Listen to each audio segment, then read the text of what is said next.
Idris Elba, continue to speak up, because you're right. Knife crimes have increased 20% in the UK in just 1 year. I want you guys to know these statistics. The World Health Organization claims that, according to the estimates, that there are about 66% of youth that are having high anxiety. This is all throughout the world. This is not just in one specific country. 66% of individuals, young people between the ages of 10 to 19, are experiencing high anxiety. About 75% of those are also experiencing loneliness. We're talking about mental health within our youth right now. 35% of youth worldwide have also expressed some sort of suicidal ideation. So just for you to understand that picture, that's basically 1 out of every 3 to 4 youth have had some sort of suicidal ideation within the world. Now they're also saying that 1 out of every 7 youth throughout the world, again, are experiencing some sort of mental illness, some sort of mental health issue that's happening within their lives. In the UK, that number is not 1 out of 7. It's 1 out of 5. 1 out of every 5 youth are dealing with some sort of mental health issue in their lives. And I have to beg the question, if this has to do with anything dealing with the high crime that is happening within the cities throughout London and throughout the UK. Because in just 1 year, knife crimes have increased 20% in the UK.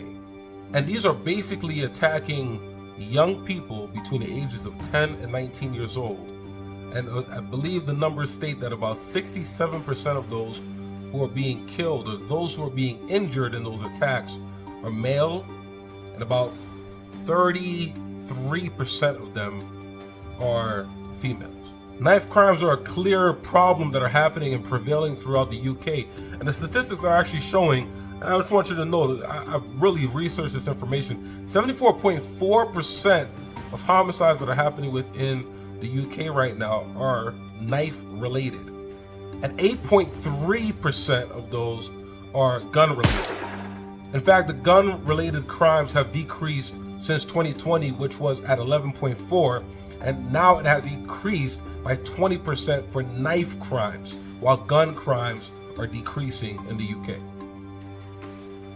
So Idris Elba clearly has an issue with what is happening, and I believe that we all need to have an issue. And me per se, I'm not from the UK, but because this is attacking the youth of our world, this is something I need to talk about. This is something that is very, very important to me, because youth mental health, youth empowerment, youth development this is what I do for my life. I want to see youth succeed, because they are not just our future, but they are our present leaders and our present growth in what we want to see prevailing and growing and developing within our society.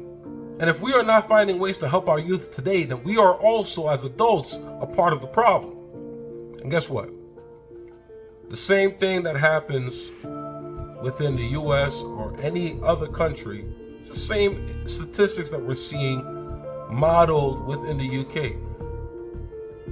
A lot of the areas that are having the problems are those areas that have suffered with financial difficulties, areas that also don't have a lot of opportunities for youth as well outside of education, outside of school. These are also areas that are typically financially decrepit, areas where health and wellness is not necessarily a forte for those communities, areas as well where youth are, as students, are not necessarily given a lot of accommodations or a lot of chances, where suspension rates are very high within the youth system and the school systems as well. All of these are predicators that can basically show that these are going to be areas where youth are struggling and where crime and victimization also will increase. And that's why we're seeing a 20% increase in knife crimes within the UK, specifically as well in London. It's becoming so much of a problem that right now they're even calling it a public health concern. And so Idris Elba is now coming out and saying basically that the government has to do something about this problem. And one of the things that he proposed was for them to ban machetes and zombie knives. I'm not even gonna lie to you, I never heard of this phrase of zombie knife before, but it's very interesting what a zombie knife is, because once I saw a picture of a zombie knife, I'm not gonna lie to you, I was shook to my core. This is what a zombie knife is. Basically, a zombie knife is any bladed weapon over 8 inches in length with a plain cutting edge and sharp pointed end that also has either a serrated cutting edge, more than one hole in a blade, or multiple sharp points like spikes. I was talking to a friend of mine, and I said, man, I'd rather get shot than get cut up by a blade like that. I'll be real with you. And I really think about some of the issues that are really happening that's causing a lot of our problems within youth violence in general. One of the issues that I think we really need to discuss is education. What do I mean by education? Because a lot of the youth that are involved with criminal behavior are typically not in the school systems, but they're still being educated. I need you to understand this, because education is not just about where you're learning it from, is specifically within the school system. You can be educated through social media, you can be educated through the internet, you can also be educated by mentors and leaders that may negatively impact your life. And I'm talking about a lot of these gang leaders that are imposing their wills upon the young minds. Because let's be real, if the young people are not being educated within the school system, they're still learning from somebody. Realize that a lot of gangs, a lot of individuals who are looking for people to recruit, they get the young minds to follow through because they know they're very susceptible to the concept of leadership, of strong leadership and relatability, where someone can connect with you in a way that you feel heard and seen. And if us within the school systems are not able to, or finding a way to be able to connect with the youth in our generations, we're going to find a prevailing problem where a lot more youth are continuously following the path of negative criminal behavior because we're not finding ways to connect with them in a way that they need to be seen and they need to be heard. Someone else is doing it, and they're finding their path within this direction. And because they're being heard and seen, now they feel connected to this. If we really care about the young minds, we're going to do everything that we can in order for us to make sure that we can relate, that we can connect, and get them to the pathways that are going to lead them to proper success. Not allowing them to get into the pipe systems of the prisons. And that's why I love teaching youth. That's why I love having conversations with kids. That's why I love being the person that I am, where I go and speak to different schools and connect with kids and speak to them on their level. And I don't make them feel as though they're less than me, and realize that they have so much power and empathy through who they are as a person. Because again, and I've talked about this before, one of the things that I teach is programming within radical empathy. And because of the issues that we're seeing within our world, the reason why I call for radical empathy is because we need a radical approach to the problematic issues that are clearly destroying our young people. And so we need that radical approach in order for us to really make a radical shift. So I call for radical empathetic development, where we're teaching kids the value of who they are and also the value of the person that's next to them. We're working through social emotional learning, things that are being taught within our school systems now, yes, but need to be continuously worked through. Because as much as education is about them learning math and learning English and science, man, we're creating youth to become contributing adults of society. And so we have to make sure that everything we do helps them to get to that greatness that they have the potential of being. But I'm really tired of just youth having potential. I want them to start working within the kinetic, actionable energy for them to create the greatness that we know they can so do. But education is absolutely important. Because I'm telling you right now, we need to find a way to connect with our youth, because at some point they're still going to be educated. And who they're educated by is what's going to make a big difference in their lives and their actions and the thoughts that go on through their minds. Problem that's happening right now in society, and this is something that's been going on for many years. This is just the development of youth. Youth at this time, they are willing to go through risky behaviors. They're not at the cognitive level where they're able to make all the wise decisions. And that's why they need mentors and people who can really help them through these stages. And through a mental health focus, and this might just be a little bit of a jargon, but ultimately at the end of the day, their prefrontal cortex is not fully developed. Their brain is not fully developed until 25 years old. And sometimes when they go through these strong emotional feelings, their lids are flipped. Actually, it's this way. The lids are flipped. And we need to find a way for them to be able to close that lid to really control and regulate the mind. You see, a lot of times we try to talk to youth and we try to reason with them without first regulating with them. And that's why I believe in this very simple three-step method. It's regulation, relation, and then reasoning. I don't try to relate to you before I first regulate you. I don't try to reason with you before I try to relate to you. And a lot of times we need to make sure that we first work through that first level, regulate their emotions, then relate to what's going on. This is the empathetic piece that I talk about so much, that educators, administrators, and we need to teach to our youth so that as they're becoming the future leaders, they can continue in the same model.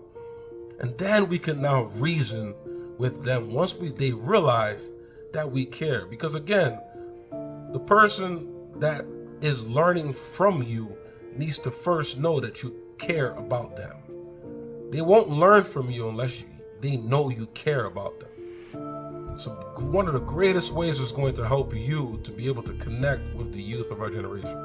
And again, the third issue that we're clearly seeing is the living conditions, the disparities of finances, the lifestyle that's happening within their communities, the depravities that are causing a lot of youth to go towards certain directions. And these are issues that I might not be able to necessarily speak on, but these are, and when I say speak on, I mean some things I might not be able to attack or tackle right now. But ultimately, these are still issues that are contributing factors to the prevailing issues that we're seeing within youth criminality. Because there are areas that are affluent, areas that student and youth do not struggle for food, do not struggle for housing, have a great roof over their head, are able to have that support, that love from all angles of their lives. We're not seeing those types of behaviors and criminal behaviors and disparities. But clearly there's a lot of issues that are causing this to happen, and we need to be able to look at all perspectives in order for us to come to a proper solution. And so what do I call for?